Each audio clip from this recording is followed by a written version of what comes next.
سے نوازے اور درود شریف پڑھ لیجئے، اس لیے کہ نبی کی سیرت بتانے کے لیے اب آ رہے ہیں محمد کلیم۔ بزرگ اور میرے پیارے دوستوں، میرا نام محمد کلیم ہے اور میں مدرسہ امام العلوم سے ہوں۔ آج کا میرا ٹاپک ہے ہمارے نبی صلی اللہ علیہ وسلم کی زندگی۔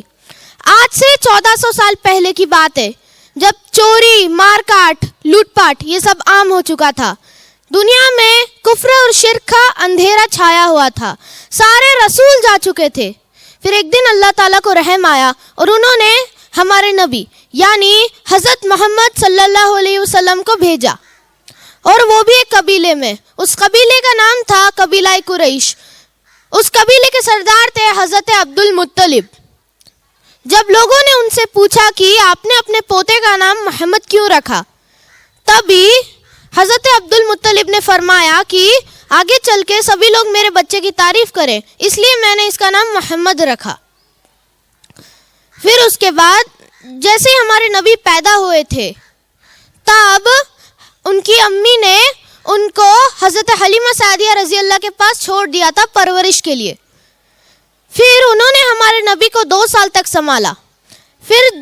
لیکن جیسے ہی وہ ہمارے نبی کو بھیجنے ہی والی تھی کہ حضرت آمینہ نے بول دیا کہ اس شہر میں ابھی ایک بیماری پھیلی ہوئی ہے، تو پھر آپ اسے پلیز اور 2 سال سنبھال لیجئے گا۔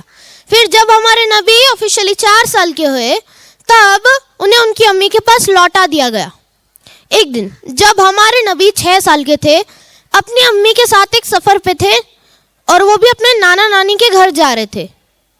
پھر بیچ میں ایک جگہ تھی ابوا نام کی، اس جگہ پہ آتے ہی ہمارے نبی کی امی کا انتقال ہو گیا۔ امی کے انتقال کی یہ خبر جیسے ہی ہمارے نبی کے دادا جی تک پہنچی، تب انہوں نے پھر ہمارے نبی کو سنبھالا۔ پھر جیسے ہی ہمارے نبی 8 سال کے ہوئے، تب ان کے دادا جی بھی گزر گئے۔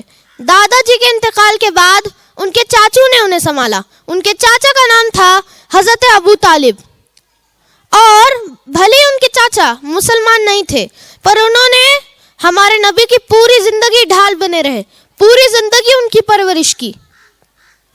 پھر ایک دن جب ہمارے نبی کے چاچا کا انتقال ہونے ہی والا تھا کہ ہمارے نبی نے اپنے چاچا سے فرمایا کہ چاچا آپ کلمہ پڑھ کے مسلمان بن جائیے، لیکن چاچا نے انکار کر دیا۔ کیوں؟ کیونکہ لوگ ہنسیں گے اور میرا مذاق اڑائیں گے، اور بولیں گے یہ بھی کہ موت کے ڈر سے بھتیجے کی بات سن لی اور مسلمان بن گیا، اور بنا کلمہ پڑھے ہی ان کا انتقال ہو گیا۔ پھر اللہ تعالیٰ نے فرمایا کہ انہوں نے آپ کی پوری زندگی ڈھال بنے رہے ہیں، تو پھر ہم انہیں سب سے کم درجے والا عذاب دیں گے۔ وہ عذاب ہوگا آگ کی جوتی۔ اس جوتی کو پہنتے ہی ہمارا جو دماغ ہے وہ کھولنے لگے گا اور ہمارا سر ابلنے لگے گا۔